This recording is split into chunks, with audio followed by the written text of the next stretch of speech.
El aire en el tribunal era enrarecido y pesado, como el presagio de una tormenta de verano sobre el desierto de Chihuahua. Cada respiración arañaba mi garganta seca. Yo, Leonarda Peña, con 86 años pesando sobre mis huesos como sacos de maíz, estaba sentada en una dura silla de madera que parecía burlarse de mi columna encorvada. Frente a mí, el juez, un hombre de mediana edad con gafas que se deslizaban por su nariz, parecía tan cansado como yo me sentía. A mi lado, mi hijo, Tomás, emanaba una confianza que me repugnaba. Él era la personificación del hijo pródigo que nunca se arrepintió, el hombre que sonreía al mundo mientras plantaba espinas en mi jardín. La voz de su abogado, un hombre escurridizo como una anguila, resonaba en la sala, pintándome como una vieja senil, una matriarca confundida cuyas fantasías amenazaban el honor de un hijo abnegado. Su señoría, mi clienta está frágil. La edad, como sabemos, puede jugar malas pasadas a la mente. Cada palabra era un clavo en el ataúd de mi dignidad. Miraba mis manos temblorosas sobre mi regazo, las venas saltadas como ríos secos en un mapa antiguo, y me preguntaba si así era como terminaba la vida, no con paz, sino con la humillación pública orquestada por mi propia sangre, antes de sumergirme en el lodo que me trajo hasta este día, el día en que la voz de un animal de plumas lo cambiaría todo. Permíteme un instante. Si las historias de valentía, de esas que la vida escribe en renglones torcidos, pero que al final encuentran su rumbo, te interesan, te pido que consideres suscribirte a este canal.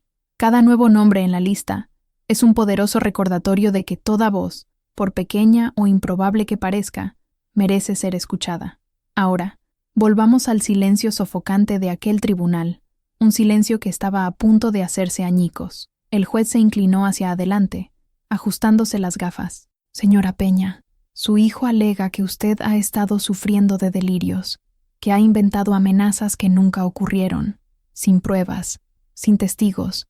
Esto se convierte en su palabra contra la de él. Mi corazón, un pajarillo asustado, latía desacompasado en la jaula de mi pecho. Era verdad. ¿Quién le creería a una anciana contra un hombre de negocios, su propio hijo? Abrí la boca para responder, pero lo que salió fue apenas un suspiro tembloroso. La derrota era un sabor amargo en mi lengua. Tomás sonrió, un brillo de triunfo cruel en sus ojos. Había ganado. Fue entonces cuando la jaula que yo había insistido en traer conmigo, posada en el suelo junto a mi silla, se movió. Dentro de ella, Panchito, mi loro de plumas verdes y cabeza amarilla, se erizó. Había estado callado durante horas, un espectador improbable en este drama humano. El abogado de Tomás iba a empezar a hablar de nuevo, pero una voz estridente, aguda y terriblemente familiar, cortó el aire. «La casa es mía. Pásame la vieja». Toda la sala se congeló. No era mi voz. No era la voz de Tomás. Era una imitación perfecta, cargada con la misma furia y codicia que yo había oído tantas veces entre las paredes de mi casa. El juez levantó la cabeza bruscamente, los ojos desorbitados detrás de las lentes. La mandíbula del abogado de Tomás se descolgó, y mi hijo se puso blanco como la cal. Panchito, impasible, meneó la cabeza de un lado a otro, y gritó de nuevo, esta vez con una claridad que no dejaba lugar a dudas, repitiendo la frase que había sellado mi destino, y ahora, el de él. «Si no me das la casa, te desaparezco. La vieja va a desaparecer». El mazo del juez, que estaba en su mano, resbaló y golpeó la mesa con un sonido seco y definitivo. El silencio que siguió ya no era de tensión, era de puro y absoluto shock. En ese momento, lo supe, ya no estaba sola. Mi testigo, el más improbable de todos, acababa de prestar juramento. Para entender cómo un loro se convirtió en la pieza central de mi vida, es necesario retroceder en el tiempo, a una vida que olía a tierra mojada y a pan de maíz horneándose en el horno de leña. Me llamo Leonarda Peña, pero la vida, con su prisa, me acortó a narda. Nací y me crié aquí, en un pequeño pueblo en los alrededores de Chihuahua, donde las casas de adobe se aferran a la tierra como si temieran que el viento se las llevara. Mi casa es la última de la calle de tierra. Tiene paredes gruesas que mantienen el calor del desierto afuera en verano y el calor del hogar adentro en invierno. El suelo es de cemento pulido, frío bajo los pies descalzos en las mañanas calurosas. En el patio, mis rosales, tercos como yo, insisten en dar flores a pesar del polvo y el sol inclemente. Fue en esta casa donde nací. Fue aquí donde me casé con Ricardo. un hombre bueno y silencioso que la vida me arrebató demasiado pronto, y fue aquí donde crié a mis 3 hijos, Ricardo Jr., el mayor y más responsable, que se mudó a Monterrey y construyó su propia vida, Elena, mi dulce niña, que vive en la capital con su marido y sus hijos, y Tomás, el del medio, el que se quedó, el que siempre fue una tormenta en ciernes. Mi rutina es un ritual sagrado, inmutable como las estaciones del desierto. Me despierto con los primeros rayos de sol, incluso antes de que los gallos se cansen de anunciar el día. Hago mi café, fuerte y sin azúcar, y me siento en el porche delantero, en mi vieja mecedora de mimbre. Es allí donde converso con los recuerdos de Ricardo, y observo el mundo despertar. Es también allí donde Panchito, mi compañero de plumas, comienza su día. Vive en una gran jaula cerca de la ventana de la sala, pero pasa la mayor parte del tiempo suelto, posado en mi hombro o en el respaldo de mi silla. Me lo regaló Ricardo pocos años antes de irse, para que nunca estés sola, Narda, me dijo, y sus palabras resultaron ser una profecía. Panchito no es solo una mascota, es el guardián de mis soledades, el eco de mi casa. Aprendió a imitar el crujido de la verja, el silbido de la tetera en el fuego, y mi suspiro cansado al final del día. Silba las viejas canciones que yo tarareaba mientras cocinaba, y a veces, cuando el silencio se vuelve demasiado pesado, pregunta con la voz ronca de un viejo fumador: ¿Todo bien, Narda? La vida me enseñó a encontrar alegría en las pequeñas cosas, el sabor del primer sorbo de café, el perfume de las rosas después de una lluvia rara, el calor del sol en mi espalda encorvada. Mis otros hijos, Ricardo y Elena, llaman todas las semanas. Envían dinero, que guardo en una lata de galletas, y prometen visitar, lo que hacen siempre que pueden. Se preocupan por mí, pero la distancia es una barrera que ni el amor más fuerte puede traspasar por completo. Tomás, por otro lado, vive a solo 30 minutos en coche, en la ciudad. Tiene una pequeña empresa de materiales de construcción, una esposa a la que rara vez veo y una ambición que nunca cupo en su pecho. Siempre fue diferente. Mientras sus hermanos eran agua tranquila, Tomás era fuego. Tenía un genio fuerte, una impaciencia que lo consumía. De niño, rompía los juguetes que no podía armar. De joven, buscaba peleas por cualquier nimiedad. Yo, como madre, siempre intenté apagar sus incendios, creyendo que mi amor podría moldear su naturaleza. Qué tonta fui. El amor no moldea, solo riega lo que ya está plantado. Y en el alma de Tomás, la semilla de la codicia siempre estuvo allí, esperando el momento adecuado para brotar. Durante años, me negué a verlo. Preferí la cómoda ceguera del afecto materno a la dura verdad que se dibujaba ante mis ojos. Las visitas de Tomás nunca eran anunciadas. Simplemente aparecía, su coche moderno levantando una nube de polvo en mi calle tranquila, un presagio de perturbación. Aquella tarde de martes, el sol era particularmente cruel.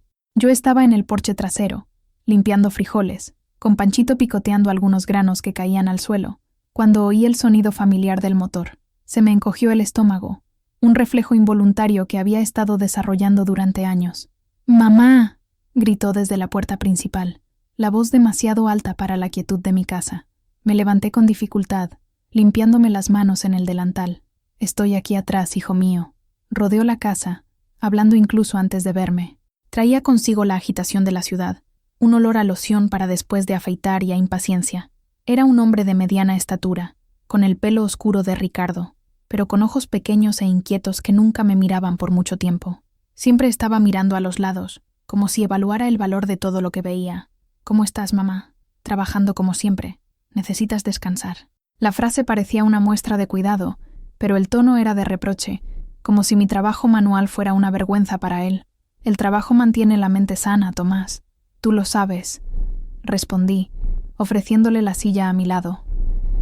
La ignoró, prefiriendo quedarse de pie, cerniéndose sobre mí. «Necesito hablar contigo. Es serio». Panchito, sintiendo la tensión, voló a la percha más cercana, observándonos con la cabeza inclinada. «¿Pasó algo?», pregunté, mi corazón ya preparándose para lo que vendría. Las conversaciones serias con Tomás invariablemente involucraban dinero. «Los negocios no van bien, mamá. La crisis, la competencia, todo está muy difícil». Empezó a caminar de un lado a otro, gesticulando.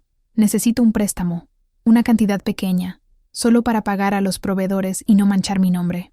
Suspiré. No era la primera vez. Empezó con pequeñas cantidades, hace muchos años. Un préstamo para arreglar el coche, otro para una oportunidad de negocio imperdible. El dinero nunca era devuelto. Con el tiempo, las cantidades aumentaron y la justificación se convirtió en un derecho.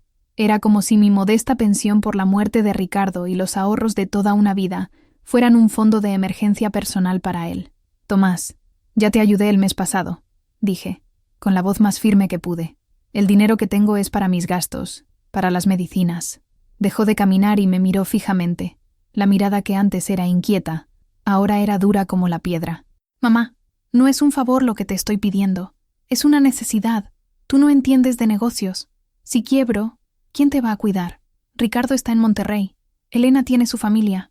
Soy yo quien está aquí. La amenaza era sutil, velada por una falsa preocupación. Me estaba recordando mi dependencia, mi vulnerabilidad. Sabía que mi mayor miedo era convertirme en una carga.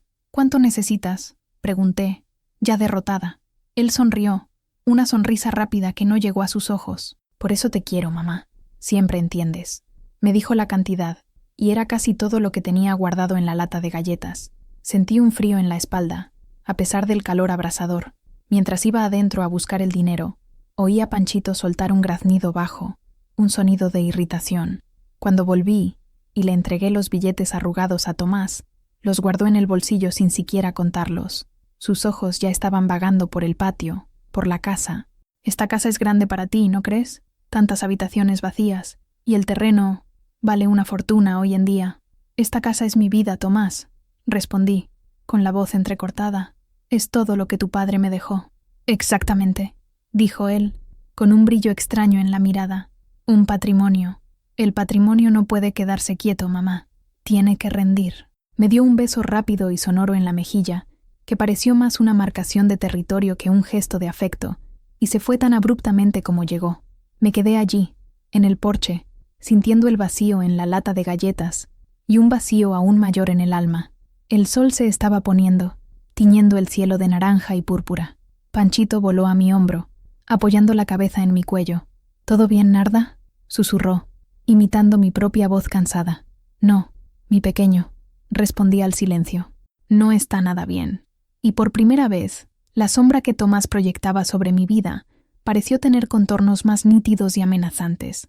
A veces, cuando cae la noche y el único sonido es el del viento aullando afuera, mi mente vaga hacia el pasado, intentando encontrar el punto exacto donde la curva del río se convirtió en una cascada peligrosa.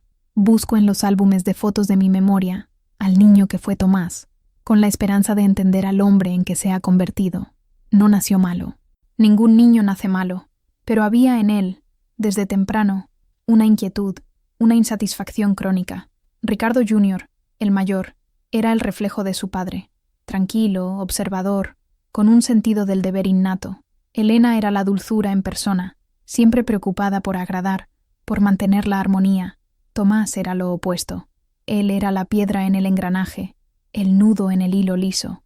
Recuerdo una tarde, debía tener unos 8 años. Ricardo había traído 3 cometas de la feria, una para cada uno. Ricardo Jr. y Elena corrieron al campo detrás de la casa, y pronto sus cometas danzaban en el cielo azul. Tomás, sin embargo, luchaba con la suya. El viento no colaboraba, el hilo se enredaba. La frustración crecía en su pequeño y concentrado rostro. Me acerqué para ayudar. Calma, hijo mío, se necesita paciencia, le dije, intentando desenredar el hilo. Me arrancó la cometa de la mano con un tirón violento. «Yo sé hacerlo solo», gritó, y en un acceso de rabia, pisoteó la cometa de papel de seda, rompiendo las varillas de bambú. Después, se quedó mirando los restos, no con arrepentimiento, sino con una especie de furia desafiante. Su padre, Ricardo, era un hombre de pocas palabras, pero de gran sabiduría. Él veía la tormenta formándose en su hijo. Ese niño, Narda, me decía por la noche, en la cama, quiere el mundo, pero no tiene paciencia para construirlo. Quiere el fruto sin plantar el árbol. Ricardo intentó ser firme. Ponía a Tomás a trabajar con él en la pequeña carpintería que teníamos en el fondo. Intentaba enseñarle el valor del esfuerzo, la belleza de crear algo con sus propias manos. Pero Tomás lo odiaba. Sus manos no eran para el trabajo manual, eran para tomar, para tener.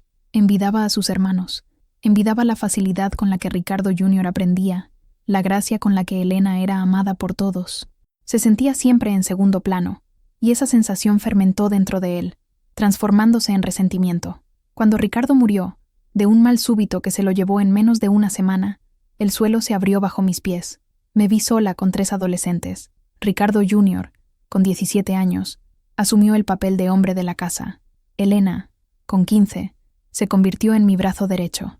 Y Tomás, con 16, se cerró en sí mismo. La muerte del padre, en lugar de unirlo a nosotros, pareció liberarlo de una atadura que siempre odió. Se volvió más rebelde, más distante. Fue en esa época cuando empezó a juntarse con compañías que no me agradaban, jóvenes de la ciudad que tenían dinero, pero no tenían rumbo.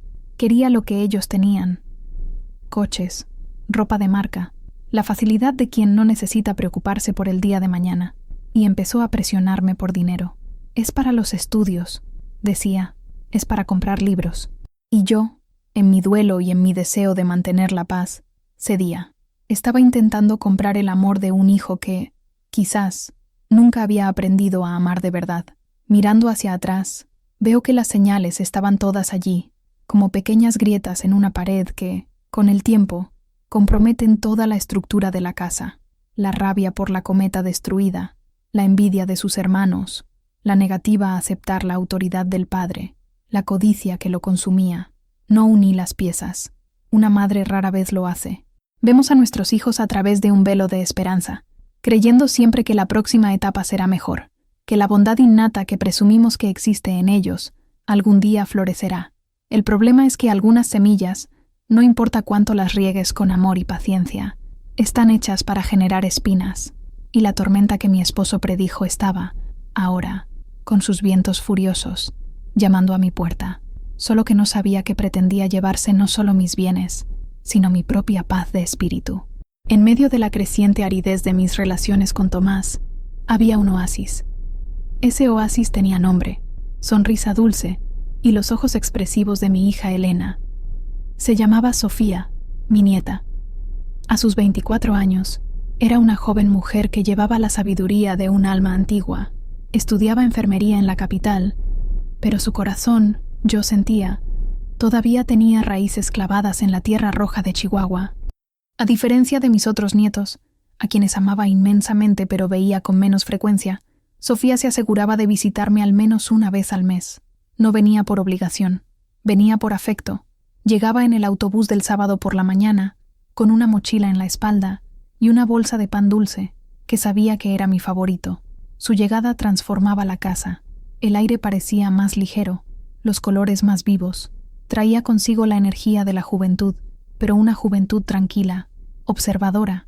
No venía a cambiar mi rutina, sino a encajar en ella. Se sentaba conmigo en el porche, escuchaba mis historias repetidas con la paciencia de quien las oye por primera vez, me ayudaba a cuidar las rosas, comentando cómo cada una tenía una personalidad diferente. Y, lo más importante, me veía, de verdad. Notaba las pequeñas cosas, la forma en que dudaba antes de levantarme, el temblor sutil en mis manos al sostener una taza, el suspiro que se me escapaba cuando pensaba que nadie miraba. «Abuela, ¿estás tomando bien las medicinas para la presión?», preguntaba, con su manera gentil de cuidar. «Sí, hija mía, la vejez es eso, una farmacia ambulante», respondía yo, intentando bromear. Pero ella no se conformaba con respuestas fáciles. «¿Y cómo está el tío Tomás? ¿Ha venido a visitarte?». La pregunta era casual, pero sus ojos me estudiaban con atención. Yo siempre intentaba desviar el tema. «Ah, él viene, siempre ocupado, ya sabes cómo es». En una de esas visitas, estábamos en la cocina preparando el almuerzo. Yo picaba verduras y ella amasaba la masa para las tortillas. El silencio era cómodo, llenado solo por el sonido del cuchillo en la tabla de madera y el canto de Panchito en la sala. «Abuela», empezó Sofía, sin mirarme, concentrada en la masa. «El dinero que guardas en la lata de galletas está disminuyendo muy rápido». Mi corazón dio un vuelco. ¿Cómo lo sabía? Nunca había comentado nada. «Lo noté la última vez que vine», continuó ella, ahora mirándome con una dulzura que desarmaba. «¿Necesitas algo? ¿Aumentaron las facturas?». Sentí un nudo formarse en mi garganta. La vergüenza me consumió. Vergüenza de admitir que mi propio hijo me estaba vaciando, gota a gota. Quería proteger su imagen, la imagen de nuestra familia. El instinto de una madre es cubrir las heridas, fingir que la casa está en orden, aunque los cimientos se estén derrumbando. Son las medicinas, querida. Se pusieron más caras. Mentí, y el sabor de la mentira fue amargo. Sofía no insistió, pero vi en sus ojos que no me creyó. Me conocía demasiado bien. Sabía que yo era organizada, que mis finanzas, aunque modestas, estaban controladas. Terminó de hacer las tortillas en silencio, y no se volvió a tocar el tema. Pero algo había cambiado. Sentí que estaba más atenta, más vigilante. Esa noche, antes de dormir, me trajo un té de manzanilla. Se sentó en el borde de mi cama, como hacía cuando era niña, y tenía miedo de la oscuridad. «Abuela, sé que eres fuerte, la mujer más fuerte que conozco», dijo, sosteniendo mi mano.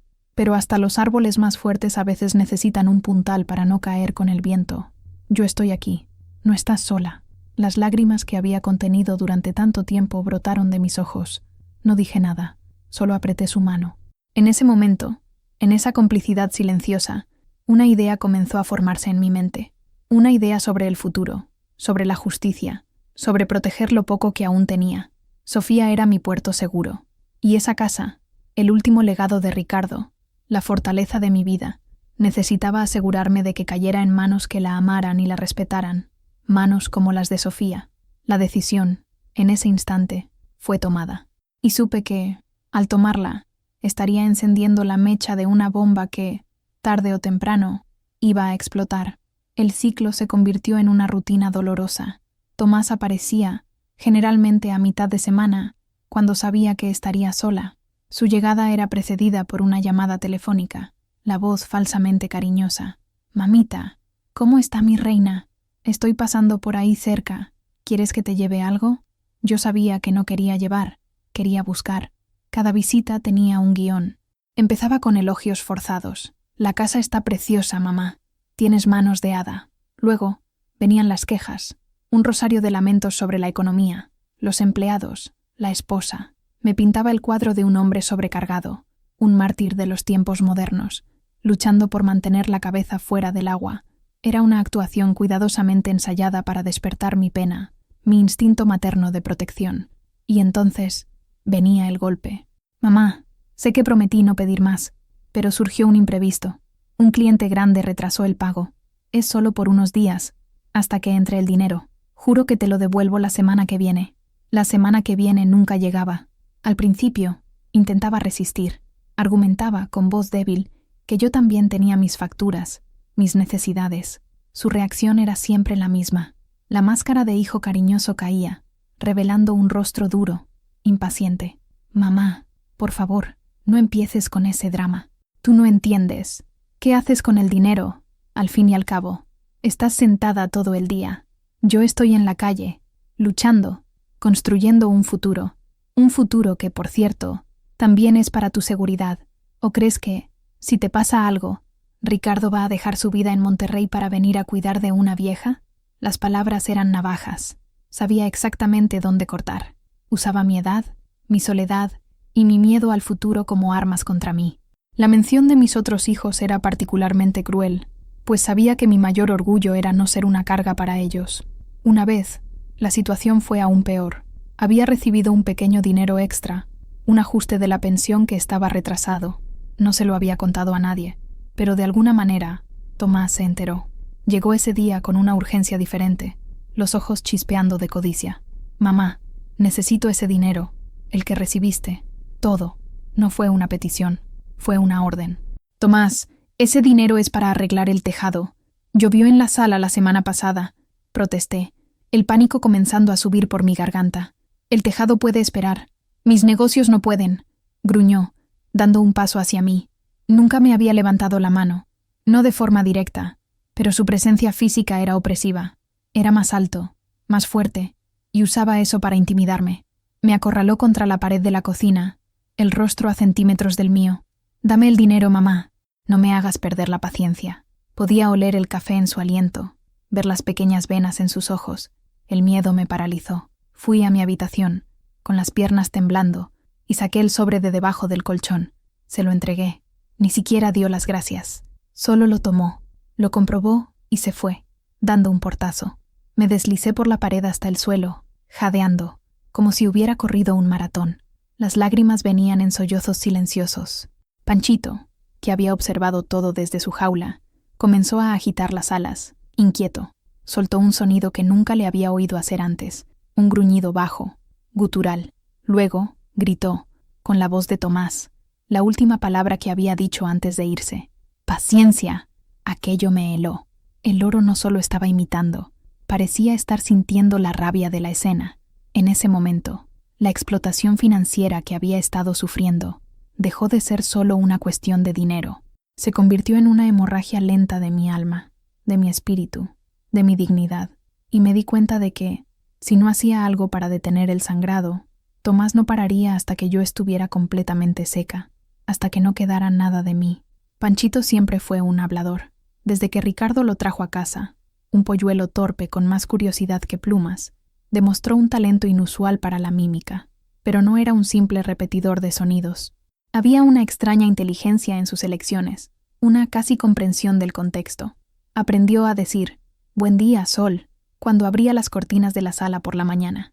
Imitaba el silbido del cartero, Mateo, incluso antes de que yo lo oyera acercarse por el camino de tierra. Cuando sonaba el teléfono gritaba, «Contesta, Narda, contesta», con una urgencia cómica. Era el cronista sonoro de mi vida. Sus sonidos eran el tejido de mi rutina. El ñac-ñac, que hacía al picotear una semilla de girasol, el suave arrullo cuando le rascaba la cabeza, el grito agudo de alarma si un gato extraño se aventuraba en mi patio. Conversaba con él como si fuera una persona. Le contaba mis sueños, mis dolores de espalda, mi añoranza por Ricardo, y él escuchaba, con la cabeza inclinada, los ojos negros y brillantes fijos en mí, como si entendiera cada palabra. Después del episodio del dinero del tejado, empecé a observar a Panchito con otros ojos. Parecía haberse vuelto más sensible a la presencia de Tomás. Cuando mi hijo estaba en casa, el loro se quedaba extrañamente callado. No cantaba, no silbaba. Permanecía en su percha como una estatua de jade. Solo sus ojos se movían, siguiendo cada gesto de Tomás. Era una quietud tensa, vigilante. Y después de que Tomás se iba, dejando atrás un rastro de angustia y el olor de su loción, Panchito comenzaba a procesar la visita. No repetía frases enteras, no al principio. Eran fragmentos, ecos de la tensión que quedaba impregnada en el aire. Estaba en la cocina, lavando los platos, intentando lavar también la amargura de mi alma, cuando lo oí por primera vez. Estaba en la jaula y murmuró con la entonación exacta de Tomás, un susurro impaciente. «No entiendes, no entiendes». Me detuve con el plato enjabonado en la mano. Mi corazón se aceleró. Lo miré. Estaba de espaldas a mí, limpiándose las plumas, como si no hubiera dicho nada. Pensé que estaba imaginando cosas, que mi mente, cansada y estresada, me estaba jugando una mala pasada. Pero sucedió de nuevo, unos días después. Tomás vino y tuvimos otra discusión, esta vez sobre los impuestos de la casa, que él insistía en que yo debía dejar que él administrara. Después de que se fue, me senté en mi mecedora, exhausta. Panchito voló al respaldo y dijo, claramente, con la voz arrogante de mi hijo, «Es mi derecho». Esta vez, no había duda. Estaba repitiendo las palabras de Tomás. El shock inicial dio paso a un escalofrío. Mi casa, mi santuario, tenía oídos, y esos oídos pertenecían a una criatura que no comprendía el concepto de secreto. Empecé a prestar más atención. Cada visita de Tomás era seguida por una repetición de Panchito. Eran siempre las palabras más cargadas de emoción, las más ásperas. Dinero, deudas, obligación. Captaba la esencia del conflicto.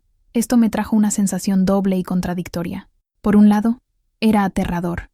Era como si las paredes de mi casa hubieran ganado una voz que hacía eco de mis humillaciones. Me sentía expuesta, vulnerable incluso dentro de mi propio hogar. Por otro lado, y esto era lo más extraño, me sentía validada. Las palabras repetidas por Panchito eran una prueba de que no estaba loca. La agresión verbal, las exigencias, la manipulación, todo era real. No lo estaba imaginando.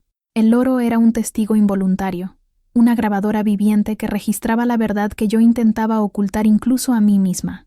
En esa época, todavía no veía a Panchito como una solución, sino como un síntoma de la enfermedad que se había instalado en mi familia. No imaginaba que aquel guardián alado de las palabras, aquel pequeño ser de plumas verdes, Estaba lentamente reuniendo las piezas de un rompecabezas que, un día, sería presentado a un juez. Estaba, sin saberlo, tejiendo la cuerda con la que mi hijo acabaría ahorcándose. La presión de Tomás sobre mi dinero era constante, una marea que nunca retrocedía. Pero, con el tiempo, el foco de su codicia comenzó a cambiar. El dinero, se dio cuenta, era un recurso finito. Mi pensión era modesta, mis ahorros, escasos. Necesitaba algo más grande, algo más sustancial, y sus ojos se volvieron hacia lo único de valor real que yo poseía, la casa. El cambio fue sutil al principio. Dejó de hablar tanto de sus deudas y comenzó a hablar de mi bienestar. «Mamá, ¿has pensado en mudarte a un lugar más pequeño?», preguntó un día, mientras inspeccionaba una pequeña grieta en la pared del porche. «¿Un apartamento en la ciudad, quizás? Más seguro, más cómodo, sin patio que limpiar, sin tejado del que preocuparse». «No quiero comodidad, Tomás. Quiero mi casa», respondí, sintiendo una punzada de alarma. «No seas terca», dijo, con una sonrisa que no era una sonrisa. «Estoy pensando en tu futuro. Esta casa da mucho trabajo. ¿Y si te caes? ¿Y si te enfermas? En la ciudad estarías más cerca de mí, de los hospitales». Era la misma táctica de siempre, usar mi vulnerabilidad en mi contra. No estaba preocupado por mi seguridad. Estaba interesado en el valor del terreno. Nuestro pequeño pueblo, antes olvidado en el mapa, estaba comenzando a crecer. Inversores de la capital estaban comprando tierras, construyendo condominios. Mi casa, con su gran patio que se extendía hasta el arroyo, era un objetivo perfecto. Sus visitas se convirtieron en inspecciones. Caminaba por la propiedad, midiendo las habitaciones con los ojos, pateando las paredes como si probara su solidez. Murmuraba cosas como: «Aquí se podrían construir 3 dúplex», o «La ubicación es excelente, fácil acceso a la carretera». Ya no me veía como su madre, sino como la cuidadora de un inmueble valioso que él codiciaba. La presión aumentó. Empezó a traer recortes de periódicos con anuncios de apartamentos. «Mira este, mamá, con ascensor, portero 24 horas. Una maravilla. ¿Y qué haría con mis gallinas? ¿Y mis rosas? ¿Y Panchito?», preguntaba yo, aferrándome a los detalles de mi vida como un náufrago a un trozo de madera. «Detalles, mamá, detalles. Lo solucionamos», respondía, impaciente. La situación alcanzó un punto crítico una tarde de domingo. Apareció con un hombre extraño, un tipo con un traje barato y pelo grasiento, a quien presentó como un amigo agente inmobiliario. El hombre entró en mi casa sin pedir permiso, con los ojos brillando de codicia, y comenzó a evaluarlo todo. «Excelente potencial», le dijo el hombre a Tomás, ignorando por completo mi presencia. «El terreno es plano. ¿La documentación está en orden?». «Todo en regla. Propiedad de la familia desde hace generaciones», respondió Tomás, con un orgullo que me revolvió el estómago. Me sentí como un fantasma en mi propia casa. Hablaban de demoler paredes, de derribar el árbol de mango que mi padre plantó, como si yo ya no existiera. La rabia, una emoción que había mantenido dormida durante décadas, comenzó a hervir dentro de mí. «Basta», dije, la voz más alta y firme de lo que yo misma esperaba. «Pueden irse, los dos». Tomás me miró, sorprendido. No estaba acostumbrado a mi resistencia. Su amigo se sintió incómodo. Dio un paso atrás. «Mamá, no seas ridícula. Solo estamos hablando», dijo Tomás, intentando minimizar la situación. «Esta casa no está en venta», afirmé, señalando la puerta. «Y mientras yo viva, nunca lo estará. Ahora, váyanse». El rostro de Tomás se transformó. El disfraz de hijo preocupado se deshizo, revelando una furia fría.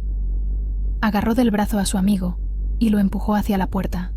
Antes de salir, se volvió hacia mí, con los ojos reducidos a 2 rendijas. «Te vas a arrepentir de esto, vieja terca e ingrata», siseó, las palabras como veneno. «No sabes con quién te estás metiendo». Dio un portazo con tanta fuerza que uno de los pequeños cuadros en la pared cayó y se hizo añicos en el suelo. El sonido del cristal rompiéndose resonó en la casa silenciosa. Me quedé allí, temblando, no de miedo, sino de una rabia purificadora. Había cruzado una línea. La batalla ya no era por dinero, era por mi casa, por mi historia, por mi dignidad. Y yo, por primera vez, estaba dispuesta a luchar. En la pequeña comunidad donde vivo, La privacidad es un concepto relativo. Las cercas son bajas, las ventanas están casi siempre abiertas, y las noticias viajan más rápido que el viento del desierto. Mis vecinos son los mismos desde hace más de 40 años. Vimos crecer a los hijos de los otros. Lloramos juntos en velorios y celebramos juntos en bautizos. Conocíamos las rutinas, los coches, los humores de los demás, y nada pasaba desapercibido a los atentos ojos de Mateo, mi vecino de la casa de la izquierda. Mateo era un hombre jubilado, viudo como yo, cuya principal ocupación era cuidar de su impecable jardín de cactus y observar el movimiento de la calle desde su mecedora en el porche. Era un hombre de pocas palabras, pero de gran percepción. Lo notaba todo. Notaba la frecuencia cada vez mayor de las visitas de Tomás. Notaba que el coche de mi hijo nunca se quedaba mucho tiempo y que siempre se iba con la misma expresión sombría en el rostro. Notaba también, a través de mi ventana abierta, el sonido de voces alteradas. Al día siguiente de la visita de Tomás con el agente inmobiliario, yo estaba en el patio, barriendo los trozos de cristal del cuadro roto, cuando vi a Mateo acercarse a la cerca que dividía nuestras propiedades. «Buenos días, Narda», dijo, con voz ronca. «¿Todo bien por ahí? Oí un ruido ayer por la tarde. Parecía un portazo. Dejé de barrer, el rostro enrojeciendo de vergüenza. Fue solo el viento, Mateo. Ya sabes cómo son estas tormentas de polvo». Me miró durante un largo rato, sus ojos marrones, profundos y sabios, leyendo a través de mi mentira hecha jirones. «El viento de ayer conducía un coche caro, Narda, y tenía la cara de tu hijo Tomás». Bajé la cabeza, incapaz de sostener su mirada. «Narda», continuó, con la voz más suave, «somos vecinos desde hace una vida. Vi a Tomás crecer. Nunca fue un niño fácil, y no parece haberse convertido en un hombre mejor. Dudó, como si eligiera las palabras con cuidado. Si necesitas algo, cualquier cosa, no dudes en llamarme. Un grito es suficiente». Sus palabras fueron un bálsamo y una alerta. Me sentí agradecida por su preocupación, pero también profundamente avergonzada de que mi situación se hubiera vuelto tan transparente. Yo, que siempre había cuidado mi discreción, el honor del nombre de mi familia, ahora era motivo de lástima y preocupación para el vecindario. A partir de ese día, la vigilancia de Mateo se hizo más evidente. Lo veía con más frecuencia en el porche. Cuando llegaba el coche de Tomás, Mateo parecía encontrar alguna tarea urgente que hacer en el jardín, del lado de la cerca más cercano a mi casa. No era entrometido, no de forma ostentosa, pero su presencia era un mensaje silencioso. Él estaba allí, estaba observando. Eso me dio una pequeña, pero significativa, sensación de seguridad. Saber que había alguien allí, a pocos metros de distancia, que no creía en la fachada de hijo abnegado que Tomás intentaba proyectar, era un alivio. Tomás también notó la presencia de Mateo. Una vez, al salir de mi casa después de otra discusión, se detuvo y miró fijamente al viejo vecino durante un largo momento, una mirada de puro desprecio. Mateo simplemente sostuvo la mirada, sin moverse, podando uno de sus cactus con una calma desafiante. Tomás se metió en el coche y se fue quemando rueda, levantando una nube de polvo que se asentó lentamente sobre el impecable jardín de Mateo.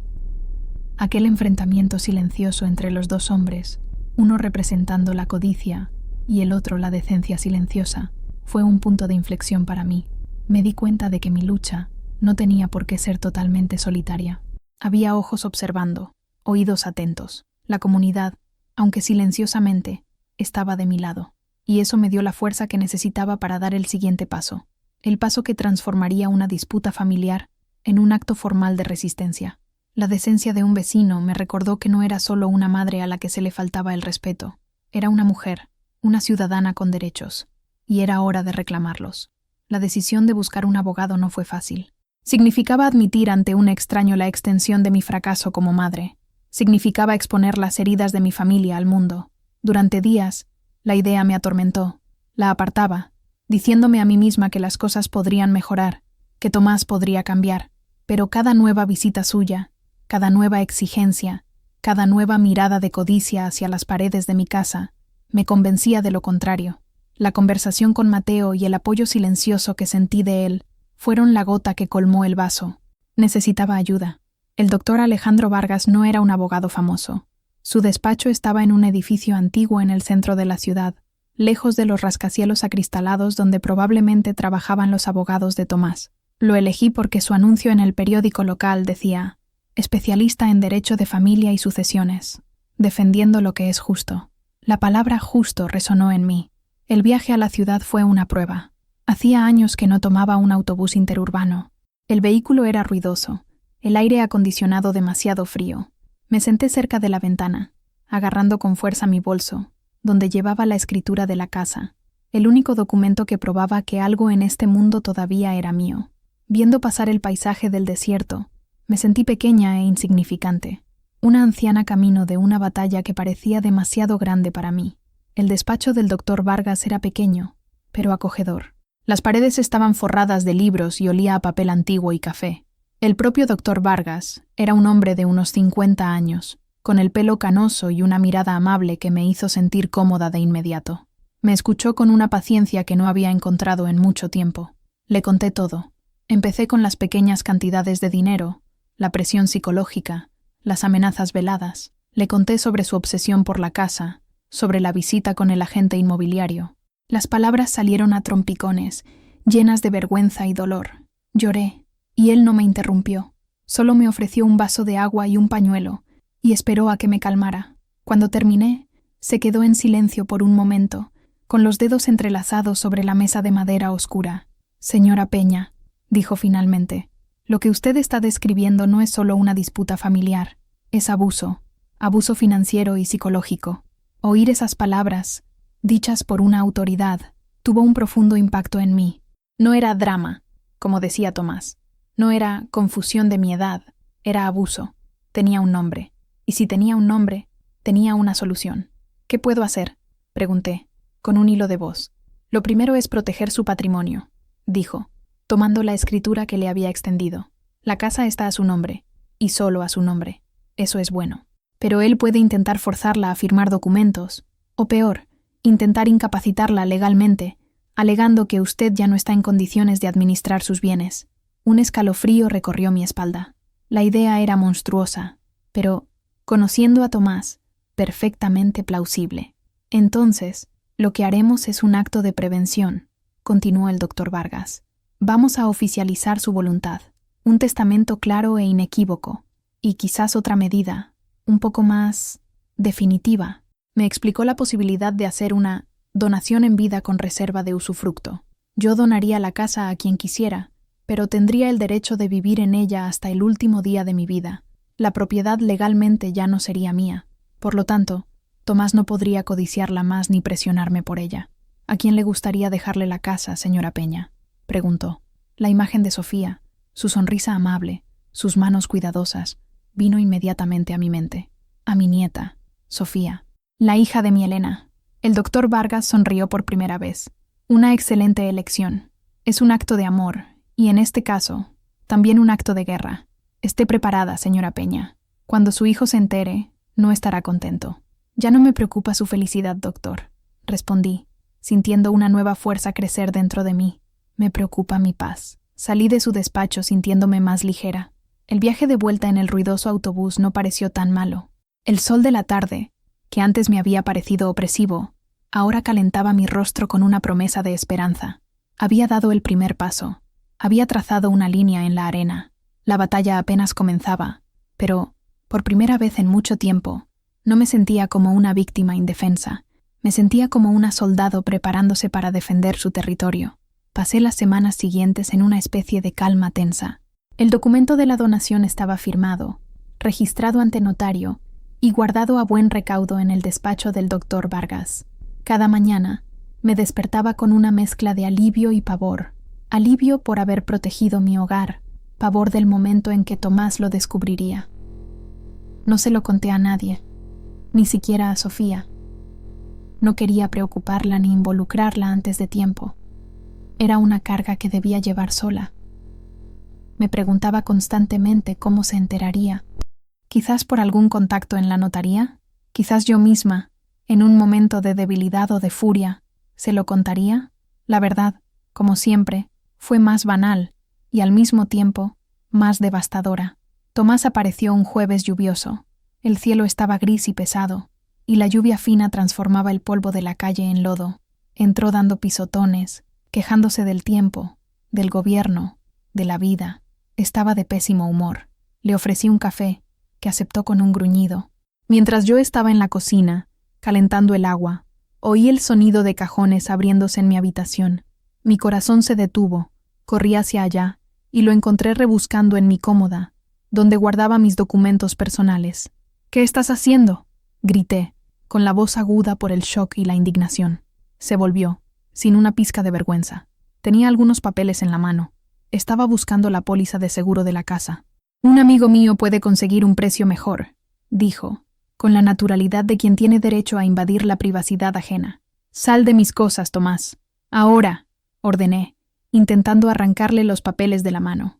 Me sujetó por la muñeca, no con fuerza suficiente para hacer daño, pero con firmeza para inmovilizarme. «¿Cuál es el problema, mamá? ¿Estás escondiendo algo?». Y entonces, su mirada cayó sobre la carpeta de plástico donde guardaba los recibos y documentos del día a día.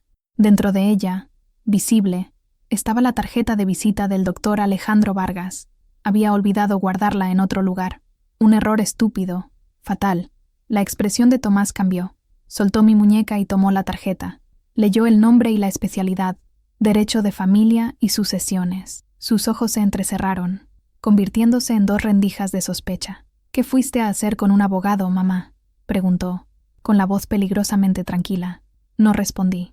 Solo lo miré fijamente, con el corazón martilleando contra mis costillas. No necesitó mi respuesta.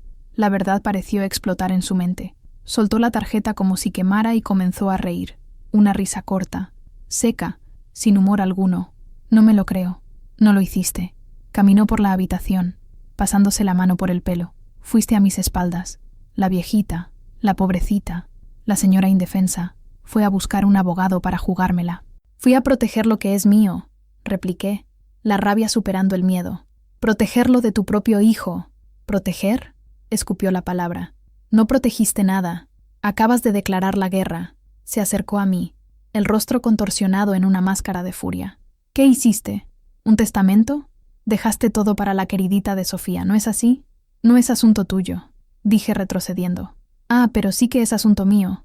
«Claro que es asunto mío», gritó. «Yo, que te cuido.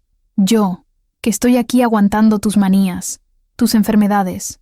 Yo, que sacrifico mi vida por ti». La hipocresía era tan absurda que me dejó sin habla. Realmente creía en esas mentiras. En su mente distorsionada, él era la víctima, el hijo abnegado. Salió de la habitación, furioso, y fue directo al teléfono de la sala. Lo seguí, aterrorizada. «¿A quién vas a llamar?», pregunté. Marcó un número de memoria. «Voy a llamar a mi abogado. Vamos a ver quién tiene razón aquí. Vamos a ver qué dice un juez sobre una vieja senil que deshereda al hijo que la cuida. Vamos a ver si esa protección tuya vale algo en los tribunales». Comenzó a hablar por teléfono, la voz llena de una rabia controlada, explicando la situación. Me quedé parada en medio de la sala, la lluvia golpeando contra la ventana, sintiendo que el suelo desaparecía bajo mis pies. La calma tensa había terminado. La tormenta que tanto temía había llegado. Y, por el tono de la voz de Tomás, supe que sería mucho más violenta y destructiva de lo que jamás podría haber imaginado. La conversación de Tomás por teléfono fue corta, pero cargada de una tensión que parecía hacer vibrar el aire. Cuando colgó, el silencio que se instaló en la sala fue más aterrador que sus gritos. Se volvió hacia mí lentamente. Su rostro estaba pálido, y una vena pulsaba en su frente. Nunca lo había visto así. Era una furia fría, calculada, mucho más peligrosa que sus habituales explosiones de ira. «Así que es así», dijo, la voz baja, casi un susurro. «Has tomado tu decisión». Retrocedí un paso. Instintivamente, Panchito, en su jaula cerca de la ventana, erizó las plumas y soltó un graznido bajo, un sonido de alerta. «No tuve elección, Tomás. No me diste otra opción», respondí, con voz temblorosa. «¿Que no te di otra opción?», repitió, incrédulo, dando un paso hacia mí. «Te lo di todo. Dediqué mi vida a esta familia, a cuidarte, y así es como me lo agradeces». Apuñalándome por la espalda, comenzó a caminar por la sala, gesticulando descontroladamente. Sus movimientos eran bruscos, llenos de una energía violenta que parecía a punto de estallar. Tomó un portarretratos con una foto mía y de Ricardo, de nuestra boda, y la miró por un momento. «Papá se avergonzaría de ti», dijo, con la voz entrecortada por una emoción que no pude identificar. ¿Era ira? ¿Dolor? ¿Autocompasión? Él nunca permitiría una injusticia como esta. Tu padre se avergonzaría de ti, repliqué, el coraje viniendo de la desesperación, del hombre codicioso en el que te has convertido, codiciando la casa de tu propia madre.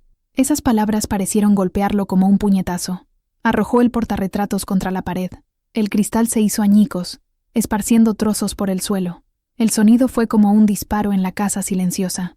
«La casa es mía», berreó, el rostro rojo, la voz distorsionada por la furia. «Por derecho, soy el único que se quedó, el único al que le importa. Me lo debes». Avanzó sobre mí, deteniéndose a centímetros de mi rostro. Su aliento era caliente y podía sentir el temblor de su cuerpo. Estaba acorralada contra la estantería de libros, el corazón latiendo descontroladamente, convencida de que me iba a agredir. «¡Pásamela, vieja!», gritó, la saliva volando de su boca. «Deshaz lo que hiciste. Llama a ese abogado tuyo de pacotilla y deshazlo todo, o juro por Dios que te arrepentirás». Solo negué con la cabeza, incapaz de hablar. Las lágrimas corrían por mi rostro. Mi negativa silenciosa lo llevó al límite. Miró a su alrededor, con los ojos salvajes, buscando algo. Sus ojos se posaron en la jaula de Panchito.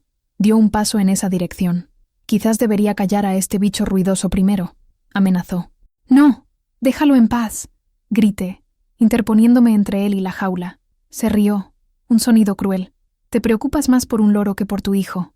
Me empujó a un lado, no con fuerza, pero lo suficiente para desequilibrarme. Tropecé y caí sentada en el viejo sofá. No tocó la jaula. La amenaza fue solo para aterrorizarme, y funcionó. Se volvió hacia mí, que estaba encogida en el sofá, y me apuntó con un dedo tembloroso. «Escucha bien lo que te voy a decir», siseó, la voz llena de veneno. «Vas a revertir esta situación. Tienes una semana. Si no me das la casa, te desaparezco. La vieja va a desaparecer. ¿Entendido? Nadie te encontrará. Les diré a todos que te volviste senil, que te escapaste, y me quedaré con todo. Es tu última oportunidad». Se quedó allí por un segundo, con el pecho agitado, como si saboreara el terror que había plantado en mí. Luego, se dio la vuelta y se fue, dando un portazo con una fuerza que hizo temblar las ventanas. La casa se sumió en un profundo silencio, roto solo por el sonido de la lluvia afuera y mis propios sollozos. Me quedé allí, en el sofá, por un tiempo que no puedo medir. El miedo era algo físico, un hielo que se extendía por mis venas, paralizando mis miembros. La amenaza no fue vaga, fue específica, fue cruel, fue real. Miré la jaula. Panchito estaba inmóvil, acurrucado en su percha. No hizo ningún sonido, solo lo observó todo, en silencio absoluto. Un silencio que, descubriría más tarde, era el silencio de quien memoriza, de quien graba cada palabra, cada inflexión, cada gota de odio. Había sido el único testigo de la sentencia de muerte que mi hijo acababa de darme. Después de que Tomás se fue, el silencio que se apoderó de la casa no era pacífico. Era un silencio denso, pesado, impregnado con los ecos de sus gritos y amenazas. Permanecí en el sofá, incapaz de moverme. El mundo exterior parecía haber desaparecido. La lluvia, el viento, los sonidos de la calle, todo fue ahogado por un zumbido en mis oídos. El miedo era una presencia física en la sala, sentado a mi lado, sosteniendo mi mano con un apretón helado. «La vieja va a desaparecer». La frase se repetía en mi mente, un carrusel macabro. Veía los ojos de Tomás, la vena pulsando en su frente, la convicción en su voz. No estaba bromeando. La codicia lo había consumido hasta tal punto que era capaz de cualquier cosa. No me veía como su madre, sino como un obstáculo, un problema a ser eliminado. Lentamente, como quien despierta de una pesadilla, comencé a moverme. Mis miembros estaban rígidos, mis movimientos, vacilantes. Lo primero que hice fue ir a la puerta principal y cerrarla con llave. Luego, la de atrás. Fui de ventana en ventana, comprobando los cerrojos, cerrando las cortinas. Mi casa, que siempre había sido mi santuario, de repente se había transformado en una prisión, y no sabía si los barrotes eran para mantener a los demás fuera o para mantenerme a mí encerrada dentro. Miré los trozos de cristal del portarretratos en el suelo, la imagen de Ricardo y yo, sonriendo en un día de sol hace 60 años, estaba rota. Recogí los pedazos con manos temblorosas. Era un símbolo perfecto de mi vida, hecha añicos por la furia del hombre que había traído al mundo. Pasé la noche en vela, sentada en mi mecedora en la sala oscura, sobresaltándome con cada sonido, el crujido de una rama, el aullido del viento, el ladrido de un perro a lo lejos. Todo parecía ser Tomás volviendo para cumplir su promesa. El miedo es un veneno que distorsiona la realidad, transforma las sombras en monstruos y el silencio en amenaza. Me sentía completamente sola. ¿Cómo podría contarle a alguien lo que había sucedido? Si llamaba a Ricardo o a Elena, se aterrorizarían, vendrían corriendo, y la familia se haría pedazos en una guerra abierta. ¿Y qué diría? Mi hijo me ha amenazado de muerte. Parecía una locura, una acusación demasiado terrible para ser pronunciada. ¿Y si nadie me creía? ¿Si pensaban que estaba exagerando? ¿Que era solo el delirio de una anciana? Tomás ya estaba plantando esa semilla. La única compañía que tenía era Panchito. Seguía extrañamente callado. Esa noche, lo saqué de la jaula y lo dejé posado en mi hombro mientras me mecía en la silla. El ligero peso de su cuerpo, el calor de sus patas, era un pequeño punto de realidad en mi torbellino de pánico. Le susurraba, confesándole mis miedos, como si pudiera entender. ¿Qué hago, Panchito? ¿Qué hago? Va a volver. Sé que va a volver. Él solo apoyaba la cabeza en mi cuello, en un gesto que podría interpretarse como consuelo. Los días que siguieron fueron un borrón de ansiedad. Apenas comía. El sabor de la comida había desaparecido. Perdí el interés en cuidar mis rosas, en escuchar la radio. Pasaba la mayor parte del tiempo dentro de casa, con las puertas cerradas, espiando por la rendija de la cortina. Cada coche que pasaba por la calle hacía que mi corazón se disparara. El teléfono sonó varias veces. Lo miraba fijamente, paralizada, dejándolo sonar hasta que el silencio volvía. Podría ser Tomás, podría ser Elena o Ricardo, y no tendría voz para fingir que todo estaba bien. En este periodo de aislamiento y terror, comencé a hablar más y más con Panchito. Él era mi único confidente. Le repetía, en voz baja, las amenazas de Tomás, como si, al decirlas, pudiera disminuir su poder. Dijo que me va a hacer desaparecer, Panchito. La vieja va a desaparecer, murmuraba, meciéndome en la silla. Él escuchaba todo, siempre en silencio. Un silencio que, en mi soledad, interpretaba como empatía. No tenía idea de que estaba absorbiendo cada sílaba, cada entonación, cada pedazo de mi miedo y de la ira de mi hijo. Estaba, sin saberlo, entrenando a mi único testigo. Le estaba dando el guión del drama que se desarrollaría, el texto que un día recitaría en el escenario más improbable de todos. Tomás no volvió esa semana. No lo necesitaba. Su amenaza se cernía sobre la casa como una nube tóxica. En lugar de una confrontación directa, optó por una estrategia más insidiosa, más cruel. Comenzó a envenenar el pozo. Inició una campaña silenciosa y metódica para desacreditarme, para pintarme como una loca a los ojos de todos. Comenzó con los parientes más lejanos, primos y tías que vivían en otras ciudades y con quienes hablaba raramente. Empezaron a llamarme, las voces cargadas de una preocupación que sonaba falsa. Narda, querida, soy tu prima Consuelo. Tomás me llamó. Está tan preocupado por ti. Dijo que no estás bien, que estás confundida. ¿Es verdad? Estoy perfectamente, Consuelo. Tomás es el que no está bien de la cabeza, respondía yo, con una rabia impotente. Pero sabía que mis negaciones solo reforzaban su narrativa, la vieja terca que no admite que necesita ayuda. Luego fueron los vecinos. No habló con Mateo, por supuesto. Sabía que allí no encontraría oídos receptivos, pero habló con los otros, los de la otra calle, los que no me conocían tan bien. Se paraba a conversar en la tienda de la esquina, en la gasolinera, siempre con la misma expresión de hijo sufrido. Doña Elvira, que vive al final de la calle, me detuvo un día cuando fui a por pan. «Oh, Narda, qué bueno verte. Tu hijo Tomás estuvo aquí. Un santo, ese muchacho. Tan preocupado por tu salud. Me dijo que a veces se te olvidan las cosas, que has tenido unas ideas extrañas. Si necesitas algo, llámame. Cualquier cosita». Sonreía, pero sus ojos me analizaban como si yo fuera una pieza de cristal a punto de romperse. Me sentí desnuda, expuesta. Mi vida, mi cordura, estaba siendo discutida y juzgada en las esquinas, en los porches, en las colas del mercado. Tomás estaba construyendo una narrativa, ladrillo a ladrillo, la narrativa de la madre anciana y senil, cuyas acusaciones contra el hijo abnegado eran solo fruto de una mente en declive. Era la coartada perfecta para cualquier cosa que planeara hacer a continuación. Si la vieja desaparece, como había amenazado, Todos dirían, pobrecita, se confundió y se escapó.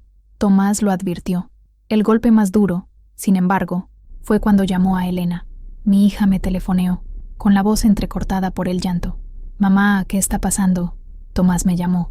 Dijo cosas horribles, que estás delirando, que lo acusaste de robarte, que estás intentando quitarle la casa. Dijo que necesitas un médico, quizás una clínica. Mamá, por el amor de Dios, dime la verdad. Intenté explicar.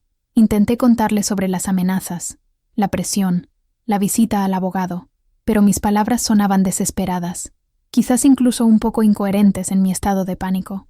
La semilla de la duda que Tomás había plantado era poderosa. Elena me amaba, lo sabía, pero también amaba a su hermano, y la idea de que él pudiera ser el monstruo que yo describía era, para ella, casi imposible de aceptar. Mamá, quizás deberías ver a un médico, sugirió, con la voz llena de una cautela dolorosa, solo para asegurarnos de que todo está bien. Colgué el teléfono sintiéndome más sola que nunca. Lo había conseguido. Me había aislado incluso de mis propios hijos. Yo era la loca, la desequilibrada, la vieja problemática. Me estaba borrando en vida, destruyendo mi credibilidad, mi reputación, mi identidad. Era una forma de desaparición tan eficaz como cualquier otra. Y lo peor de todo, estaba funcionando. La gente estaba empezando a creerle. La estrategia de Tomás alcanzó su punto culminante una mañana de sábado. Yo estaba en la cocina, intentando forzar un poco de gachas, cuando oí un golpe en la puerta. No el golpe apresurado de un vecino, sino un golpe formal, autoritario. Se me heló el corazón. Con las piernas temblando, fui a la puerta y espié por la mirilla. Era Tomás, y no estaba solo. A su lado, un hombre de mediana edad, con un bigote fino y un maletín de cuero en la mano. Miraba mi casa con un aire de evaluación profesional. No parecía un agente inmobiliario. Parecía un médico. Respiré hondo y abrí la puerta. Solo una rendija. ¿Qué quieres, Tomás?, pregunté con voz ronca. Mamá, no seas así, dijo, con su tono de falsa paciencia. Este es el doctor Morales. Ha venido a hablar contigo. Te dije que estaba preocupado. No he pedido ningún médico. Pueden irse, respondí, intentando cerrar la puerta. Tomás la sujetó con el pie. Mamá, por favor, es por tu bien. 5 minutos. Si después de hablar con el doctor todavía crees que no necesitas ayuda, nos iremos. Lo prometo.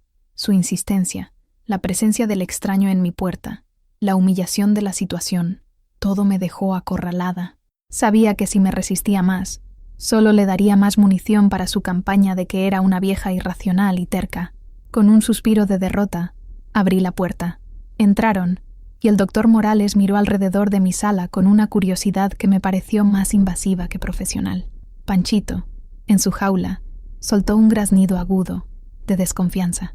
Por favor, siéntate, mamá, dijo Tomás, indicando el sofá.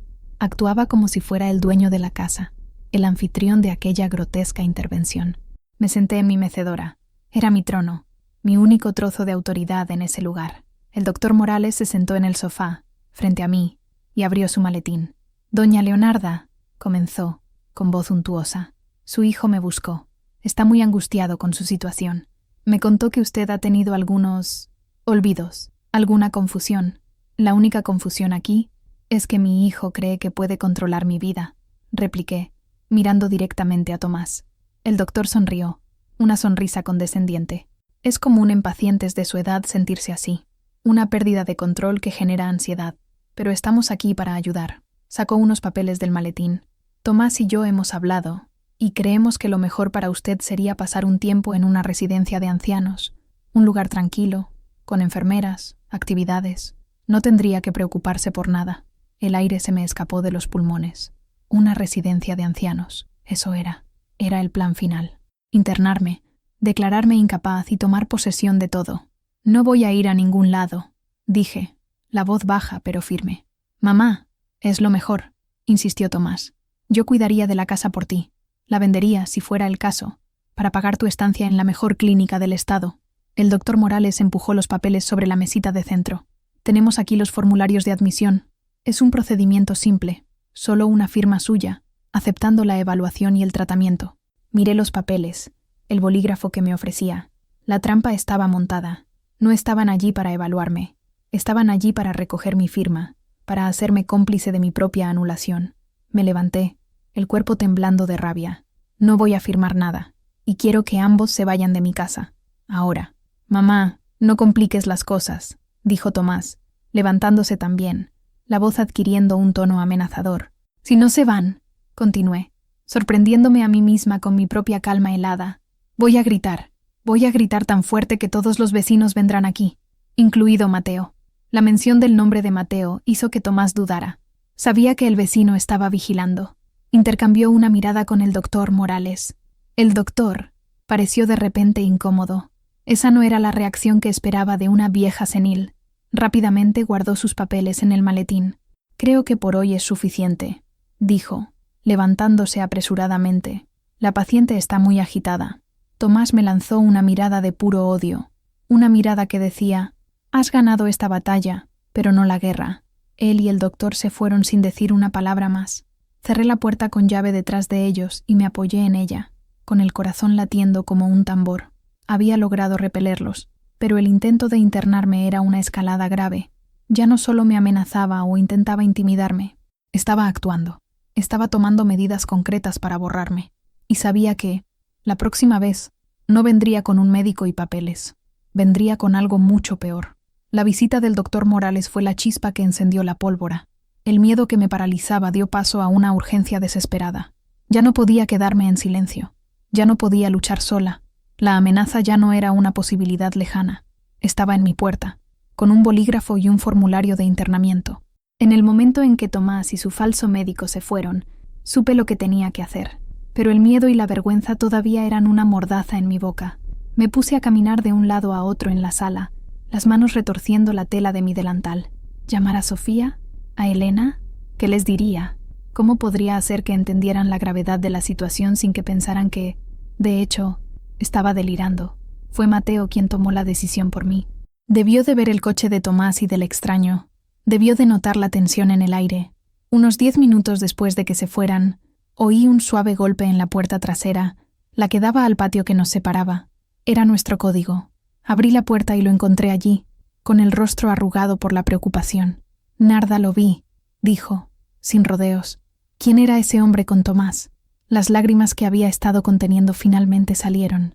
Le conté, en frases entrecortadas, sobre el médico, sobre la residencia de ancianos, sobre los papeles que querían que firmara. El rostro de Mateo se endureció.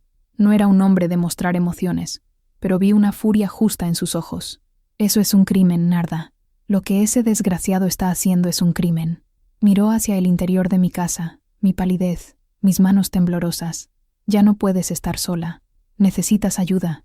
Necesitas llamar a tu familia, a tus hijas. No sé cómo, Mateo. Ellos no me creerán. Tomás ya ha hablado con ellos. Ya les ha dicho que me estoy volviendo loca, confesé, con la voz embargada de vergüenza. Entonces llamo yo, dijo, con una determinación que me sorprendió. Dame el número de tu nieta, de Sofía. Me dijiste que es enfermera, que tiene la cabeza en su sitio. Ella lo entenderá. Dudé por un momento. Involucrar a Sofía significaba traerla al centro de esa pesadilla. Pero Mateo tenía razón. Ya no tenía elección. Entré en casa. Anoté el número de Sofía en un trozo de papel y se lo entregué. Tomó el papel y lo guardó en el bolsillo de su camisa. Voy a llamar desde mi casa. Le contaré todo lo que he visto. No solo hoy. Las visitas, los gritos, el agente inmobiliario. Todo. Ella me creerá. Soy un testigo. La palabra testigo quedó flotando en el aire. En ese momento, Mateo se convirtió en más que un vecino. Se convirtió en mi aliado, mi portavoz. Él era el puente sobre el abismo de descrédito que Tomás había cavado a mi alrededor. Lo observé regresar a su casa, con los hombros rectos, un hombre anciano movido por un sentido de la decencia que parecía pertenecer a otra época. Unos 20 minutos después, sonó mi teléfono. Esta vez, contesté. «Abuela». La voz de Sofía al otro lado era una mezcla de pánico y urgencia. Su vecino Mateo me llamó. Me lo contó. «Abuela, por el amor de Dios, ¿estás bien? ¿Qué está pasando?» Por primera vez en semanas, no tuve que defenderme. No tuve que justificar mi miedo. Alguien ya había preparado el terreno para mi verdad. «No estoy bien, hija mía», dije, y la simple confesión pareció levantar un peso enorme de mis hombros. «No estoy nada bien». Estoy tomando el primer autobús. Llego ahí por la noche. No salgas de casa. Cierra las puertas con llave. Si el tío Tomás aparece, no le abras. Grita a su vecino Mateo. Abuela, estoy en camino. Cuando colgué, sentí una ola de alivio tan intensa que mis piernas flaquearon y tuve que sentarme. La caballería estaba en camino. Ya no estaba sola en mi trinchera. El grito de alerta había sido dado, y la ayuda estaba llegando. La guerra aún no estaba ganada, pero por primera vez sentí que tenía un ejército, por pequeño que fuera, de mi lado. La espera de Sofía fue la más larga de mi vida. Las horas se arrastraban, cada minuto cargado de una ansiedad aguda. Me quedaba cerca de la ventana, espiando la calle, el corazón saltando con cada coche que se acercaba. El sol se puso, sumergiendo el paisaje en tonos de púrpura y naranja, pero la belleza del crepúsculo no me trajo paz. La oscuridad solo aumentó mis miedos. Cuando finalmente vi los faros del taxi que la traía doblando la esquina, sentí como si pudiera respirar de nuevo. El coche se detuvo frente a mi verja, y ella saltó antes incluso de que se detuviera por completo, la mochila colgada de un hombro. Corría a abrir la puerta, y ella entró y me abrazó con una fuerza que casi me dejó sin aliento.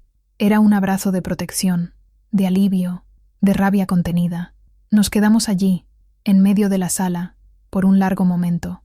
Me aferré a ella como si fuera un salvavidas. Cuando nos separamos, sostuvo mi rostro entre sus manos y me examinó. Abuela, estás tan delgada. ¿Qué te ha hecho? Sus ojos estaban llenos de lágrimas, pero también de una determinación feroz que nunca había visto en ella. La niña dulce había dado paso a una leona defendiendo a su cría. Intentó internarme, Sofía, dije, la voz aún temblorosa. Ella cerró los ojos con fuerza, como si sintiera un dolor físico. Lo sé, su vecino Mateo me lo contó todo. Voy a matar al tío Tomás. No digas eso, hija mía. La violencia no resuelve nada, le pedí, aunque una parte de mí comprendía su sentimiento. Respiró hondo, controlándose. Tienes razón, no vamos a rebajarnos a su nivel, vamos a ser más inteligentes. Esa noche, sentadas en la mesa de la cocina, con una taza de té humeante entre nosotras, le conté todo, en detalle, los préstamos, la presión para vender la casa, la explosión de ira, la amenaza de muerte, la campaña de difamación. No dejé nada fuera. Era como abrir una herida para que finalmente pudiera empezar a cicatrizar. Sofía escuchó en silencio, su rostro volviéndose más sombrío con cada palabra mía. Cuando terminé, no dijo nada por un tiempo. Solo extendió su mano sobre la mesa y cubrió la mía. Abuela, lo siento mucho, dijo, en voz baja. Siento no haberme dado cuenta antes. Vi las señales, pero no quise creer. Es más fácil pensar que estamos equivocados que aceptar que alguien a quien amamos es capaz de tanta maldad. Sus palabras me absolvieron de mi propia culpa, de la vergüenza que sentía por haber permitido que las cosas llegaran a ese punto. A la mañana siguiente, Sofía se despertó con un plan. Era metódica, organizada, su mente de enfermera trabajando con precisión.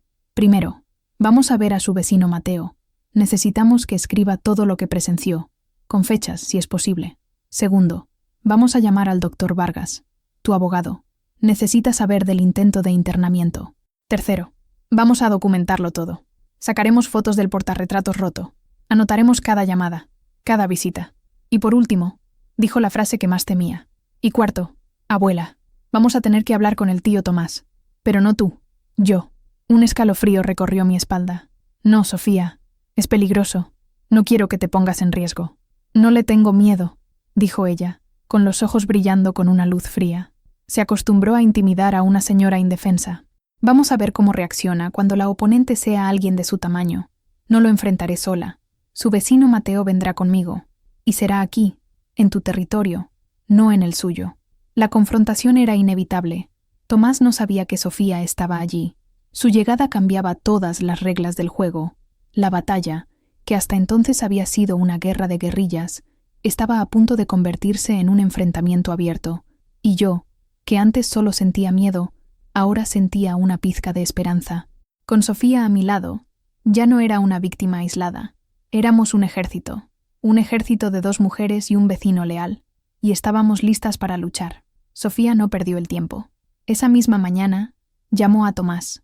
Su voz al teléfono era tranquila, casi fría, desprovista de cualquier emoción. Tío Tomás, soy Sofía. Estoy en casa de la abuela. Necesitamos hablar. Ven aquí en 1 hora. No preguntó, ordenó, y colgó antes de que él pudiera responder. La hora siguiente fue una de las más tensas de mi vida. Sofía me hizo sentar en mi mecedora y me pidió que, pasara lo que pasara, no interfiriera. Mateo llegó, apostándose silenciosamente cerca de la puerta, un gigante amable y protector. Su presencia era reconfortante. El coche de Tomás llegó quemando rueda, como siempre. Entró en la casa sin llamar, el rostro una máscara de sorpresa y rabia al ver a Sofía. «¿Qué estás haciendo aquí?», le espetó, ignorándome a mí y a Mateo. «He venido a cuidar de mi abuela», respondió Sofía, de pie en medio de la sala con los brazos cruzados, ya que su hijo parece haber olvidado cómo se hace. La acusación lo golpeó. «No sabes nada, mocosa. Tu abuela no está bien de la cabeza. Está inventando cosas, haciendo acusaciones falsas». «¿Ah, sí?», dijo Sofía, levantando una ceja. «Entonces explícame por qué está delgada, asustada, y se encierra en casa todo el día. Explícame por qué trajiste a un falso médico para intentar internarla a la fuerza». Tomás palideció. Miró de Sofía a Mateo, dándose cuenta de que su trampa había sido deshecha. «Eso es mentira. Calumnia. Traje a un especialista para evaluarla, por su bien. Un especialista que no tiene registro en el colegio de médicos», replicó Sofía, con una calma mortal. «Lo comprobé, tío. El nombre Dr. Morales no existe. Trajiste a un charlatán para intentar darle un golpe a tu propia madre. Eso tiene un nombre en la ley, y la pena no es bonita». Tomás se quedó sin palabras. No esperaba que ella fuera tan lejos, que fuera tan metódica. «Y hay más», continuó Sofía, subiendo el tono de voz. «Las amenazas, las visitas constantes para pedir dinero, la presión para vender la casa. Son delirios suyos», gritó, con la voz aguda. «No hay pruebas». Fue entonces cuando Mateo dio un paso adelante. «Yo soy la prueba», dijo, con voz grave y firme. Oí los gritos. «Vi al agente inmobiliario que trajiste. Vi tu coche aquí el día que ella dijo que la amenazaste. Te vi salir de aquí furioso. Soy testigo de todo, Tomás, y no tengo miedo de decirlo delante de un juez». La mención de un testigo ocular pareció sacudir a Tomás de verdad. Su postura arrogante comenzó a desmoronarse. Me miró, encogida en la silla, como si me viera por primera vez. Pero no había remordimiento en sus ojos, solo odio. Odio por haber sido atrapado, por haber sido desafiado. Ustedes están todos contra mí», murmuró, la voz llena de autocompasión. «Esta familia nunca me dio el valor que merezco». «¿Valor?», se rió Sofía, un sonido sin alegría. «Hablas de valor. Querías meter a tu madre, la mujer que te dio la vida, en un asilo para robarle la casa. ¿Qué clase de valor es ese?». La miró fijamente, con el rostro contorsionado de furia. Por un segundo, pensé que se abalanzaría sobre ella. Mateo dio otro paso adelante, interponiéndose sutilmente entre los dos. «Esto no va a quedar así», amenazó Tomás, señalando a Sofía. «Te has metido donde no te llaman. Te vas a arrepentir. La única persona que se va a arrepentir aquí eres tú, tío Tomás», dijo Sofía, la voz firme como el acero. «A partir de hoy, tienes prohibido entrar en esta casa. Tienes prohibido llamar a mi abuela. Cualquier intento de contacto será comunicado directamente a la policía. Vamos a solicitar una orden de alejamiento. Se acabó tu reinado de terror». Tomás la miró fijamente por un largo momento más, con el pecho agitado. Me miró a mí, a Mateo y finalmente a Sofía. Estaba en minoría, estaba expuesto, derrotado. Se dio la vuelta y se fue, dando un portazo con una fuerza que hizo temblar toda la casa. Nos quedamos los tres en silencio, escuchando el sonido de su coche alejándose. La confrontación había terminado, pero todos sabíamos que la guerra estaba lejos de acabar. Él no era del tipo que aceptaba la derrota, contraatacaría, y su represalia, lo sabíamos, vendría a través del sistema que él creía poder manipular, el sistema judicial. La amenaza de Tomás no tardó en concretarse. Una semana después de la confrontación, un oficial de justicia llamó a mi puerta.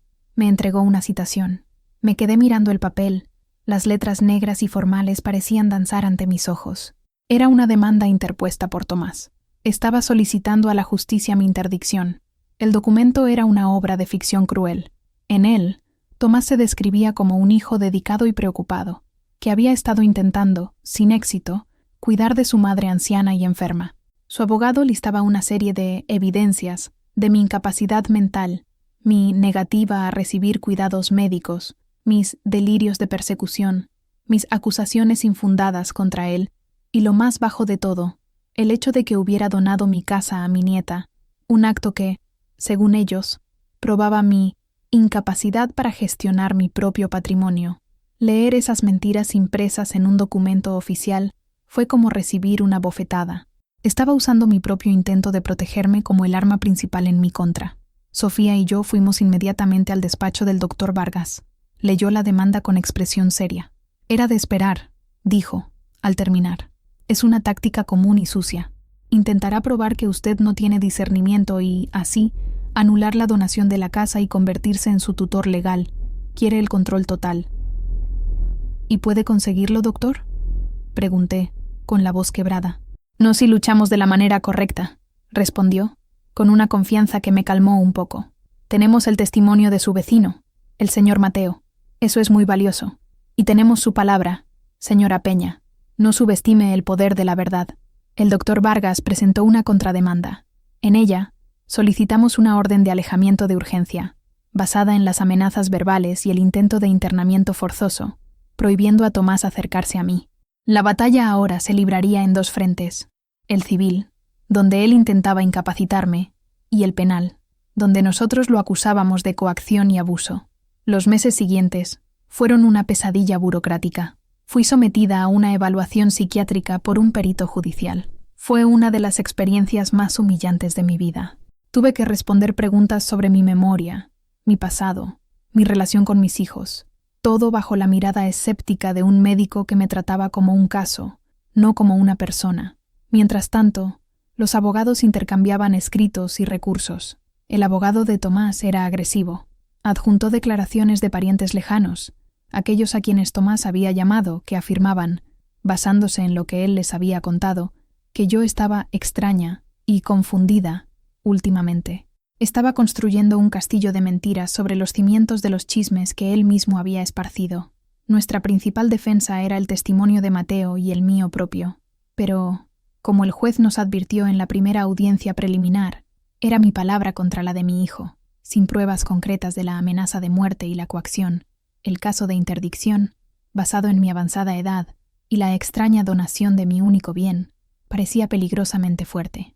Su señoría, estamos hablando de una señora de 86 años que, súbitamente, desheredó al hijo que vive en la misma ciudad y siempre la cuidó, para dar su casa a una nieta que vive lejos. Es un acto que, por sí solo, levanta sospechas sobre su capacidad de juicio, argumentó el abogado de Tomás frente al juez. Me sentía hundiéndome en arenas movedizas. La verdad parecía tan clara para mí, pero en el mundo de los tribunales necesitaba pruebas, documentos, testigos irrefutables. Y no los teníamos. Todo dependía de que me creyeran a mí, una anciana, y a mi vecino, otro anciano, contra un hombre de negocios con un abogado caro. La balanza de la justicia parecía peligrosamente inclinada hacia su lado. El proceso judicial se arrastraba, y con él, mi energía y mi esperanza. Cada audiencia, cada nuevo documento presentado por el abogado de Tomás, era un golpe a mi ya frágil paz de espíritu. El sistema, que debía protegerme, parecía un laberinto diseñado para confundirme y agotarme. La duda, como una mala hierba, comenzó a crecer en las grietas de mi confianza, y no era solo la duda de los otros, sino la mía propia. En las largas noches de insomnio, me cuestionaba, ¿estaría exagerando? ¿Acaso mi memoria, envejecida y cansada, había distorsionado los hechos? La campaña de Tomás para pintarme como senil fue tan eficaz que, a veces, yo misma me miraba en el espejo y me preguntaba si la mujer de ojos asustados que me devolvía la mirada era, de hecho, fiable. La mirada de la gente en la calle había cambiado. Algunos me saludaban con una compasión excesiva, como si fuera una enferma terminal. Otros desviaban la mirada, incómodos, como si mi situación fuera contagiosa. La historia se había extendido por el pueblo, y cada uno tenía su propia versión, su propia opinión. Yo era la madre ingrata para algunos, la víctima para otros, la vieja loca para muchos. Dejé de ser Leonarda Peña para convertirme en el caso de la vieja que demandó a su hijo. Incluso el apoyo de Elena, mi hija, vacilaba. Me llamaba, confundida, dividida. Mamá, el abogado de Tomás me llamó. Dijo que tiene testigos, que te has estado negando a comer, que hablas sola. ¿Es verdad? Tomás la estaba manipulando. usando su amor por mí para presionarme.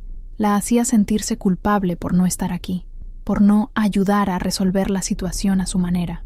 La única constante en mi vida era Sofía. Se desdoblaba entre la universidad y los viajes a Chihuahua. Pasaba los fines de semana conmigo, organizando documentos, hablando con el doctor Vargas y, lo más importante, recordándome quién era yo. «Abuela, no dejes que se meta en tu cabeza», me decía, mientras me arreglaba el pelo. «Lo está haciendo a propósito. Quiere que dudes de ti misma, porque si tú dudas, todos los demás también dudarán. Estás lúcida, eres fuerte, estás diciendo la verdad». Pero había momentos en que ni siquiera la fuerza de Sofía era suficiente para alejar las sombras. Un día, estaba en el patio, regando las rosas, y vi al hijo menor de una vecina, un niño de unos 10 años, cuchicheando con un amigo y señalando mi casa. «Ahí es donde vive la vieja loca del loro», le oí decir. Esas palabras infantiles, dichas sin maldad real, me golpearon con la fuerza de una piedra. Así era como me veían ahora, la vieja loca del loro.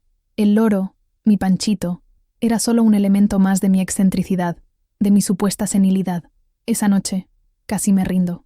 Pensé en llamar al doctor Vargas y decirle que retiraría el proceso, que le daría la casa a Tomás, que haría cualquier cosa por tener un poco de paz. ¿De qué servía luchar si, en el proceso, estaba perdiendo mi dignidad, el respeto de mi comunidad y quizás hasta el amor de mis hijos? La victoria, si llegaba, tendría un costo demasiado alto. Me senté en la sala oscura, la carta de renuncia ya formulada en mi cabeza, el sabor amargo de la derrota en la boca. El peso del mundo parecía estar sobre mis hombros encorvados. Y, en mi hora más oscura, cuando la esperanza parecía haberme abandonado por completo, una pequeña voz, venida de la jaula en el rincón de la sala, rompió el silencio. Y esa voz lo cambiaría todo. En las semanas de turbulencia legal, Panchito se había convertido en una presencia silenciosa. La tensión en la casa parecía haberle afectado. Ya no cantaba por la mañana, no silbaba las melodías de la radio. Pasaba la mayor parte del tiempo quieto en su percha, observándome con sus ojos negros y atentos. Su quietud era un reflejo de mi propia alma silenciada. Esa noche, mientras estaba hundida en mi sillón, sumergida en la oscuridad de mi rendición, el silencio se rompió. «Casa, mía», graznó, con la voz ronca por el desuso. Levanté la cabeza, el corazón dando un vuelco. La imitación era imperfecta, las palabras medio arrastradas, pero la entonación era inconfundible. Era la arrogancia, la codicia de Tomás. Me quedé inmóvil, conteniendo la respiración, esperando. No dijo nada más, solo meneó la cabeza y comenzó a picotear las semillas en su comedero. ¿Lo había imaginado? ¿Sería mi cerebro, cansado y desesperado, creando sonidos que no existían? Negué con la cabeza, intentando desechar la idea. Era solo un loro repitiendo sonidos aleatorios, como siempre había hecho. No significaba nada, pero al día siguiente sucedió de nuevo. Estaba en la cocina, intentando tomar una sopa, cuando lo oí claramente desde la sala. «¡Pásamela! ¡Vieja!», gritó, con más claridad esta vez. Dejé caer la cuchara en el cuenco, haciendo un ruido que resonó en la cocina silenciosa. Corrí a la sala. Estaba colgado boca abajo de los barrotes de la jaula, jugando, como si nada hubiera pasado. «Panchito», llamé con un susurro. «¿Qué has dicho?». Me miró, inclinó la cabeza y soltó un silbido. Nada más, pero yo sabía lo que había oído. No era una coincidencia. Estaba repitiendo fragmentos de la peor tarde de mi vida. Las palabras que Tomás me había gritado, ese día lluvioso, estaban almacenadas en algún lugar de la pequeña cabeza de ese pájaro. Una idea, tan frágil e improbable que parecía una locura, comenzó a formarse en mi mente. ¿Y si recordaba más? ¿Y si pudiera testificar? La noción era absurda. ¿Un loro en el tribunal? Se reirían de mí. Usarían eso como la prueba final e irrefutable de mi senilidad. «Vea, su señoría, ahora cree que su loro es un testigo. Sería mi fin. Sin embargo, la idea no me abandonó. Se anidó en el fondo de mi mente, una pequeña brasa de esperanza en medio de las cenizas de mi desesperación. Comencé a pasar más tiempo cerca de Panchito, hablando con él, intentando estimular su memoria. Repetía las palabras que le había oído decir. «¿Casa mía, Panchito? ¿Quién dijo eso?». Él solo me miraba, o a veces repetía las palabras con mi voz, no con la de Tomás, lo cual era inútil. Sofía llegó para el fin de semana. y me encontró en ese estado, murmurando al loro. Vi la preocupación en sus ojos. «Abuela, ¿qué estás haciendo?», preguntó, amablemente. Me sentí tonta, pero se lo conté. «Está repitiendo, Sofía, las palabras de tu tío, de aquel día. Lo he oído». Sofía me miró con una mezcla de lástima y escepticismo. «Abuela, es un loro. Repite cosas. Puede ser solo una coincidencia». «No lo es», insistí, con una vehemencia que la sorprendió. «La entonación, Sofía. Es su voz, su rabia». No discutió. Solo me abrazó. «Está bien, abuela. Descansa un poco. Estás muy cansada». Sabía que no me creía. Nadie me creería. Mi único testigo era un pájaro, y su credibilidad era nula. La pequeña brasa de esperanza vaciló, casi apagándose. Estaba sola con mi verdad, y era tan fantástica que ni mi aliada más leal podía verla. Los días pasaron, y Panchito no volvió a repetir las frases de Tomás. Comencé a creer que Sofía tenía razón, que lo había imaginado todo, que el estrés finalmente me estaba haciendo delirar. La fecha de la audiencia final se acercaba, y el desánimo se apoderó de mí por completo. Era una tarde cálida y bochornosa. El cielo afuera tenía el color del plomo, presagiando una de esas violentas tormentas de verano. Estaba sentada en la sala, apática, simplemente mirando la pared, cuando sonó un trueno lejano, bajo y profundo. No fue el sonido del trueno en sí, sino la vibración que causó, el sutil traqueteo de los cristales de las ventanas, lo que pareció despertar algo en Panchito. Se erizó por completo en la jaula, las plumas de punta, y soltó un grito agudo de alarma. Y entonces sucedió. En un torrente de palabras, con una claridad aterradora, comenzó a recitar la escena de aquel día lluvioso, como si se hubiera encendido una grabadora en su mente. «La casa es mía», berreó, con la voz y la furia de Tomás. «Pásame la vieja». Me congelé en mi silla, el corazón pareciendo haberse detenido. No se detuvo. Continuó, la voz subiendo, imitando perfectamente el crescendo de ira de mi hijo. Si no me das la casa, te desaparezco. La vieja va a desaparecer». Saltaba en la percha, agitando las alas, reviviendo el terror de aquel momento. La actuación era tan visceral, tan exacta, que me transportó de vuelta a esa tarde. Podía sentir el mismo miedo, la misma desesperación. Cuando terminó, la casa quedó en silencio, excepto por el sonido de mi respiración entrecortada. Lo había dicho todo, la amenaza entera, palabra por palabra, la prueba que no tenía, la verdad que nadie creía. Con las manos temblando tanto que apenas podía sostener el teléfono, llamé a Sofía.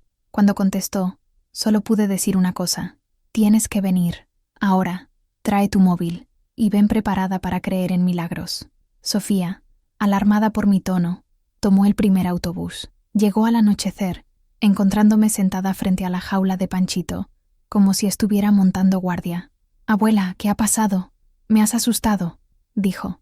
«Espera, solo espera y escucha», respondí, con la voz tensa.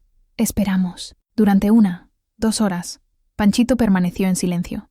Sofía me miraba con una preocupación creciente. Comencé a desesperarme. ¿Habría sido una sola vez? ¿Nunca más lo repetiría? Entonces, tuve una idea. Recordé lo que había desencadenado su memoria.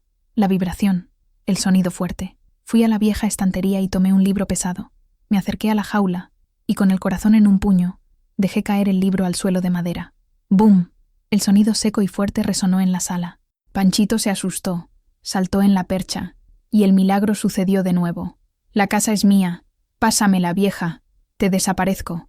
La vieja va a desaparecer». Sofía se quedó boquiabierta. Sus ojos se abrieron como platos, y el color desapareció de su rostro.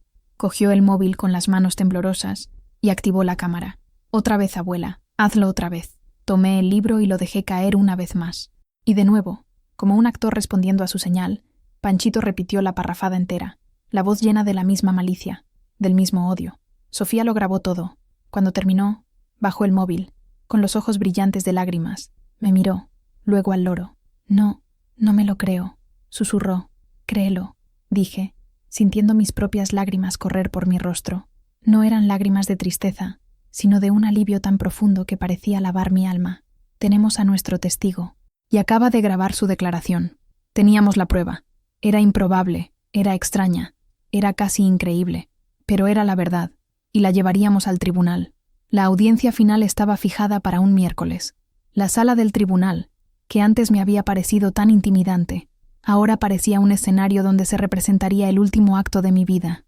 Yo estaba allí, con Sofía a mi lado, y el doctor Vargas frente a mí, y en una jaula cubierta por un paño, a mis pies, estaba Panchito. Llevar al loro fue una batalla. El abogado de Tomás protestó vehementemente, calificando la actitud de circo y una prueba fehaciente del desequilibrio de la demandada. Pero el doctor Vargas, con una calma sorprendente, argumentó: Su señoría, la defensa alega que mi clienta sufre de delirios auditivos. Lo que pedimos es la oportunidad de demostrar el origen de estos supuestos delirios. La presencia del ave es, como mínimo, un elemento contextual. El juez, un hombre visiblemente cansado de todo el proceso, pero con una pizca de curiosidad en los ojos, lo permitió, con la advertencia de que cualquier perturbación resultaría en la retirada inmediata del animal. El inicio de la audiencia fue una masacre. El abogado de Tomás llamó a sus testigos, la prima Consuelo, la vecina Elvira. Todas repitieron con convicción la historia que Tomás les había contado sobre mi confusión, mi aislamiento, mis ideas extrañas. Después fue el turno de Tomás. Lloró en el banquillo de los testigos, habló de su amor por mí, de su dedicación, de su dolor al verme consumirme. Era un actor brillante. Casi le creí. Cuando llegó nuestro turno, el doctor Vargas llamó a Mateo, que fue firme y claro en su testimonio, pero el abogado de Tomás lo desacreditó, pintándolo como un viejo chismoso que estaba enamorado de mí, y por eso mentía. Finalmente, fui llamada. Intenté contar mi historia, pero mi voz fallaba. La mirada del juez era escéptica. Podía sentir la incredulidad en la sala. Estábamos perdiendo. Fue entonces cuando el doctor Vargas jugó su última carta. Su señoría, con el debido respeto, a la defensa le gustaría presentar una evidencia final, una que puede parecer poco ortodoxa, pero que es crucial para el caso. Se acercó a mi silla y con un gesto teatral retiró el paño que cubría la jaula de Panchito. Hubo un murmullo en la sala. El abogado de Tomás se rió con desdén. «¿Qué es esto, doctor? ¿Vargas? ¿Va a pedirle al loro que declare?» Se burló. Tomás, en su sitio, sonreía, confiado. Había ganado. «En cierto modo», respondió el doctor Vargas tranquilamente. Se volvió hacia el juez. «Señoría, lo que esta ave hace es imitar sonidos. Sonidos que oye repetidamente. Sonidos cargados de emoción. Pido permiso para demostrarlo». El juez dudó, pero a esas alturas, la situación era tan extraña que pareció rendirse al absurdo. «Proceda, doctor, pero sea breve». El doctor Vargas me miró. Lo entendí. Era mi señal. Tomé el pesado libro de leyes que había colocado a propósito cerca de mí y lo dejé caer al suelo. ¡Bum! El sonido resonó en la sala silenciosa. Panchito, agitado por el ruido, erizó las plumas. Y entonces abrió el pico. «La casa es mía. Pásamela, vieja». Toda la sala se congeló. La voz era una imitación tan perfecta, tan cargada de la furia de Tomás, que fue como si el propio Tomás hubiera gritado. El juez, que estaba recostado en su silla, se incorporó, con los ojos desorbitados. La mandíbula del abogado de Tomás se descolgó, y Tomás se puso del color de la cera.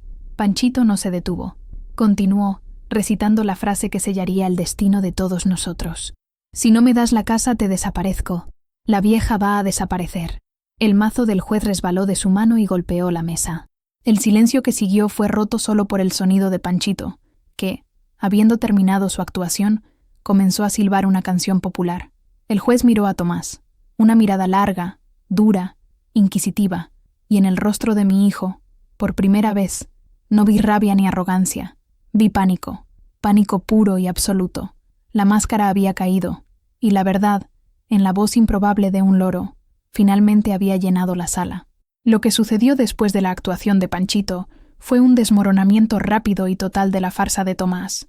El juez, visiblemente afectado, suspendió la sesión durante 30 minutos. Cuando regresó, su semblante era otro. La duda había sido reemplazada por una convicción gélida. No declaró al loro un testigo oficial, claro, la ley no preveía eso, pero lo que Panchito hizo fue mucho más poderoso. Proporcionó la corroboración que faltaba. Transformó mi palabra y la de Mateo, que antes eran solo alegaciones, en ecos de una verdad audible y aterradora. El juez desestimó inmediatamente la petición de interdicción de Tomás, declarándola frívola y de mala fe. A continuación, concedió la orden de alejamiento de urgencia, ordenando a Tomás que mantuviera una distancia de 500 metros de mí y de mi casa, bajo pena de prisión, pero no se detuvo ahí.